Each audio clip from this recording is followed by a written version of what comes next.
Harka fuunee akkam jirtu kabajamtoota daawwattoota keenya baga ayyaana Mawlidii 1498ffaa kan guyyaa baruu kabajamu nagayaan geessan jecha miidiyaa wiirtuurraa oduu galgala kanaa qabadhee isiniif dhiyaadheen jira. Oduu isinitti himuun kan isin faana turu ani Lubee Girmaati. Ayyaana Mawlidiin ilaalchisee ministeera muummee Dr. Abiy Ahmed ergaa baga geessanii dabarsan. Itoophiyaanonni musliimotaa hundi baga guyyaa dhaloota Nabiyyi Muhammadiin isin gahe kan jedhan ministeerri muummee Dr. Abiy Ahmed guyyaa dhaloota Nabiyyi itti kabajamu musliimonni gara maskiidaa deemanii waliin salaata taasisu.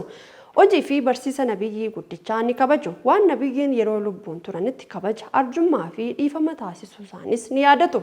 Erga maskiidaa bahanii booda waan qaban warra hin qabneef qooduudhaan lammii isaanii hundaaf garraamii ta'uun warra isaan miidheef dhiifama gochuun akka hoogganaa amantii isaaniitti gaarummaa fi dhiifama gochaan ni raawwatu.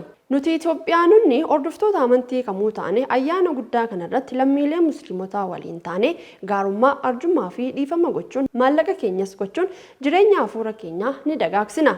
Tokko taanee jaalalaa fi nagaan ni guddanna. Rakkoon gaarummaa fi dhiifamaan furamuu hin dandeenye hin jiru waan ta'eef. Nabiyyi guddicha kana yeroo kabajnu hordoftoota amantii biraatiif dhiirri dubartiif xinnaan guddaaf Itoophiyaanonni biyya keessa jiran Itoophiyaanota bakka hundatti argamaniif garraamii haa ta'u. Yoo balleesses yoo jiraates dhiifama gochuun haa jiraatu. Gaarummaa fi dhiifama gochuun rakkoolee keenya nuuf hiika. Dhiifamoonni hedduun fageenya baay'ee fuulduratti nu himalchisa.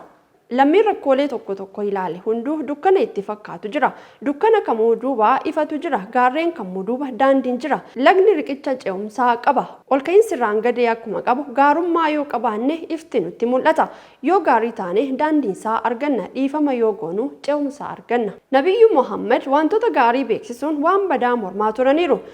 Barsiisa isaanii kan hordofu hundi sadarkaa kanaan argamuu fi kan dadhabudha. Wantoota gaarii godhanii yoo argaman lammiilee barsiisuuf deebisuuf kan dadhabudha. Yeroo ayyaanicha kabajnu eebbaawwan Nabiyyuu Muhammad hubachuuf daandiiwwan gaarummaa yaaduu ta'uu qabaa jedhan. Oduma wal fakkaatuun ayyaana Mawlidiin sababeeffachuun marfiin si'a 9 dhukaafama. Boru kan kabajamu ayyaana dhaloota Nabiyyuu Muhammad sababeeffachuun sa'aatii 12 irratti marfiin si'a 9 kan dhukaafamu ta'uu ministeerri raayyaa ittisa biyyaa beeksise. Ayyaanni Mawlidaa 1498ffaan boru Finfinneetti masjiida Anwaaritti kabajama. Liigiin ergama nageenyaa fi badhaadhina dargaggoota Itoophiyaa feestivaala Irreechaa bara 2016 magaalaa Finfinneetti qopheesse. Feestivaala kanas mata duree Irreechi ayyaana tokkummaa nageenyaa fi araaraati jedhuun Finfinnee hoteela Giyoonitti qophaa'e kanarratti barreeffamni qophaa'ee dhiyaate irratti mari'atamaa tureera. Waltajjicha irrattis abbootiin gadaa fi qooda fudhattoonni biroon argamaniiru. Pirezidaantiin liigii ergama nageenyaa fi badhaadhina dargaggoota Itoophiyaa obbo Biraanuu Baqqalaa liigichi nageenyaa fi misooma biyyaa mirkaneessuu keessatti gahee irraa eegamu bahaa akka jirus ibsaniiru. Irreechi mallattoo nageenyaa tokkummaa fi jaalalaa ta'uu kan ibsan obbo Biraanuun milkaa'ina irreecha baranaaf miseensonni liigichaa gahee irraa eegamu kan bahan ta'uu himaniiru. Ministeerri qonnaa gannaa lafa hektaara miiliyoona 17.4 misoomserraa oomisha kuntaala miiliyoona 513 argachuun naannolee waliin qindoominaan hojjetamaa jiraachuu ibse. Ministeera qonnaatti hojii gaggeessaan dursaa misooma midhaanii obbo Isaayyaas Lammaa akka ibsanitti naannolee Oromiyaa, Amaaraa, Kibbaa, Beenishaangul Gumuz, Gaambeellaa, Affaar, Somaalee, Sidaamaa, Tigraayii fi Hararitti akkasumas magaalaa Dirree Dawaatti lafa hektaara miiliyoona 17 fi 390 fi 818 misoomsuuf karoorfameera.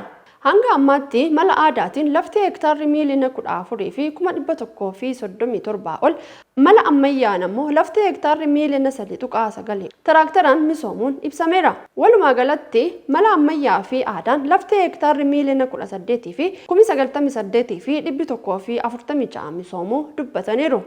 Lafa misoome keessaa hektaarri miiliyoona 16 fi 578 sanyiin uwwifamuun eerameera. Lafa sanyiin uwwifame keessaas hektaarri miiliyoona 8.2 ol kilaasteraan misoomuu fi sanyiin uwwifamuun akeekamaniiru.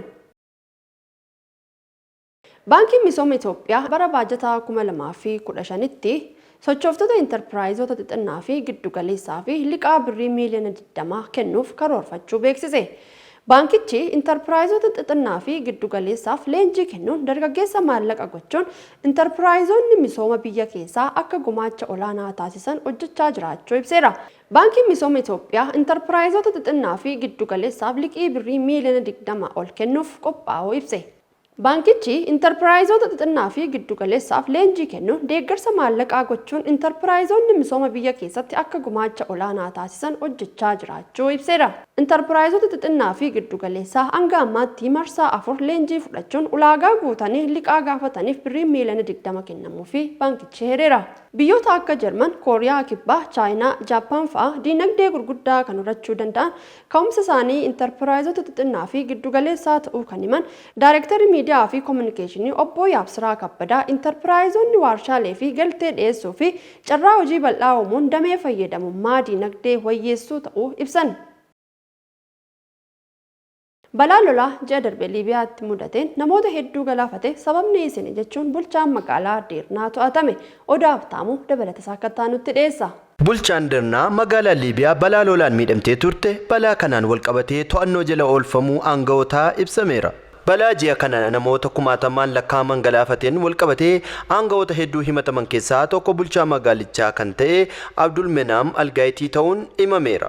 Torban darbee jiraattonni Deernaa dheekkamuun hiriira mormii ba'uun mana jireenyaa bulchaa kanaa gubanii turuunis ni yaadatama. Waajjirri abbaa alangee waliigalaa magaalaa guddittii Tiripoolii keessa jiru wiixata ibsa kenneen aanga'oonni kunneen hidhawwan biyyattii to'achuun itti gaafatamummaa isaanii ture. Kanaaf itti gaafatamummaa isaanii ba'uu dhabuudhaan himata yakkaa irratti baneera. Algaayitiin dabalatee aanga'oonni tokko tokko dhaddachi gaggeeffamuun dura to'annoo jala oolfamuunis eerameera. Hidha Deernaa keessatti jiguun balaa lolaa guddaa fidan kana suphuuf fandii ba'u qisaasessuu dabalatee waajjirri abbaa alangee waliigalaa aanga'oota kana yakka hedduun himateera. Dabalataanis aanga'oonni kun maal dibde jechuun dhiisuun isaanii Liibiyaatti balaa lolaa lubbuu namoota hedduu galaafatee fi kufaatii diinagdee uumeera jedha waajjirri abbaa alangaa waliigalaa. Algaayitiin dabalataan aangoo isaa seeraan ala fayyadamuun himatameera. Liibiyaan bulchiinsa wal morkatan lama tokko bahan tokko ammoo lixaan bakka lamatti hiramtee jirti. Waajjirri abbaa alangaa Tiripoolii lixa keessa waan jiruuf ajaji to'annoo jala oolchuu kun baha biyyattii keessatti hagam hojiirra ooluu akka danda'u ifa miti. Waajjirri abbaa alangaa waliigalaa aanga'oota biroo irratti qorannoon dabalataa gaggeeffamaa jiraachuu fi namoonni dabalataa to'annoo jala oolfamuu akka malan ibseera.